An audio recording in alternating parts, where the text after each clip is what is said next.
Assalamualaikum warahmatullahi wabarakatuh. Ismahuli an uqaddima nafsi ismi Syakila Kamila ana min firqati sadis asyar wa huwa Bahrain. Qablaha afwan sa'atahadas bilughatil Indonesi. Di sini saya akan mengerjakan salah satu tugas PKMP 2025, yaitu meresum materi yang berjudul Mekanisme Pemilihan Umum. Pemilu dalam negara itu dapat diartikan berlandaskan Undang-Undang Dasar Nomor 7 Tahun 2017, yaitu pemilu adalah sarana untuk memilih anggota DPR, DPRD, Presiden dan Wakil Presiden, dan DPD yang dilaksanakan secara berjurdil dalam NKRI berdasarkan Pancasila dan Undang-Undang Dasar 1945.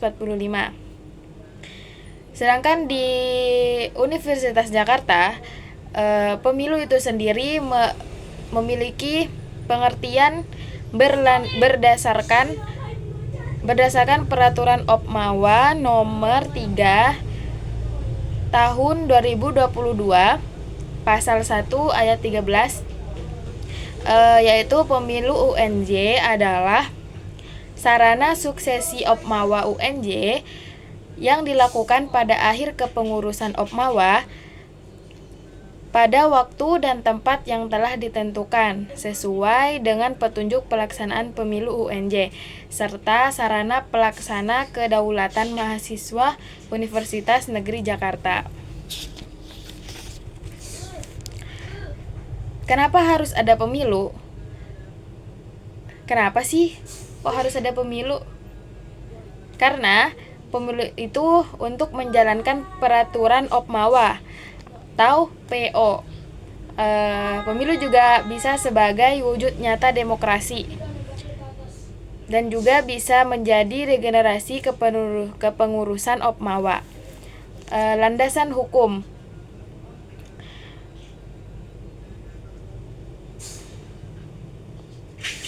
AD atau ART Opmawa UNJ, terus ada peraturan Opmawa UNJ nomor 2 tahun 2022 atau pilihan legislatif, terus ada peraturan Opmawa UNJ nomor 3 tahun 2022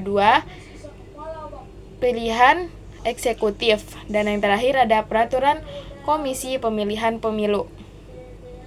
Jenis-jenis pemilu itu ada 2, yaitu pemilihan legislatif dan pemilihan eksekutif.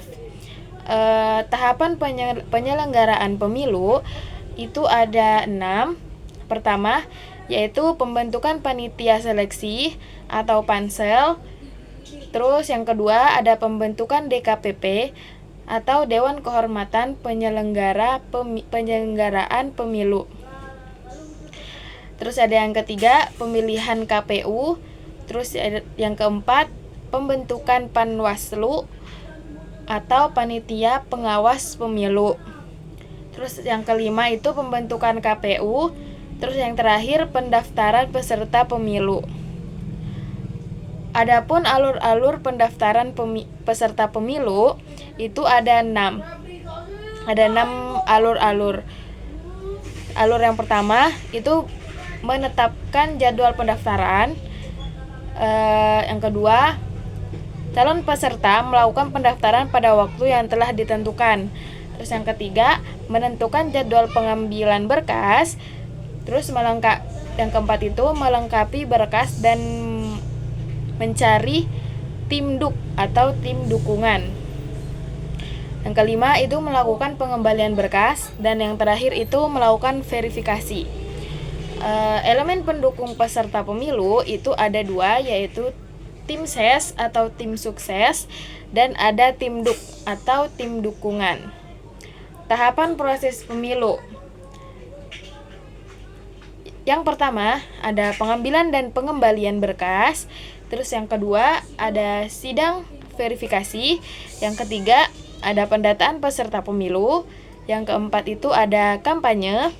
Yang kelima ada dialog kandidat pertama. Yang keenam ada dialog kandidat kedua. Yang ketujuh ada roadshow ke prodi. Yang kedelapan masa tenang atau tidak ada kampanye. Yang kesembilan pemungutan suara. 10 perhitungan suara. 11 masa pengaduan. Dan terakhir ada penetapan anggota legislatif dan ketua BEM yang terpilih. Elemen penyelenggaraan pemungutan suara itu ada 2, yaitu pertama ada P3S, yaitu panitia pemungutan dan perhitungan suara, dan yang kedua yaitu pemilih. Adapun tahap pencoblosan, yaitu ada 6 tahapan. Tahap pertama yaitu membawa kartu identitas. Yang kedua, presensi dan mengambil surat suara. Dan yang ketiga, masuk ke bilik suara.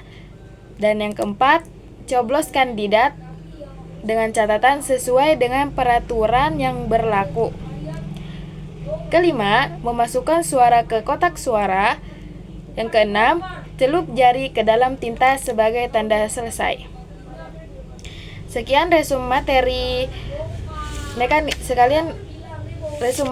mekanisme pemilihan umum dari saya. Wassalamualaikum warahmatullahi wabarakatuh.